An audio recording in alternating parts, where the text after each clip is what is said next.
کلام مقدس پرانے عہد نامہ میں سے زبور کی کتاب، اس کا باب نمبر 84، خدا کے مسکن کے لیے اشتیاق۔ اے لشکروں کے خداوند، تیرے مسکن کیا ہی دلکش ہیں۔ میری جان خداوند کی بارگاہوں کی مشتاق ہے، بلکہ اداس ہو چلی۔ میرا دل اور میرا جسم زندہ خدا کے لیے خوشی سے للکارتے ہیں۔ اے لشکروں کے خداوند، آئے میرے بادشاہ، میرے خدا، تیرے مذہبوں کے پاس گوریا نے اپنا آشیانہ اور ابابیل نے اپنے لیے گھونسلہ بنا لیا ہے، جہاں وہ اپنے بچوں کو رکھے۔ مبارک ہیں وہ جو تیرے گھر میں رہتے ہیں، وہ سدا تیری تعریف کریں گے۔ مبارک ہے وہ آدمی جس کی قوت تجھ سے ہے، جس کے دل میں سیون کی شاہراہیں ہیں۔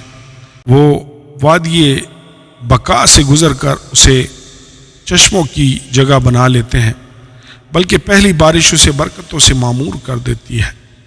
وہ طاقت پر طاقت پاتے ہیں، ان میں سے ہر ایک سیون میں خدا کے حضور حاضر ہوتا ہے۔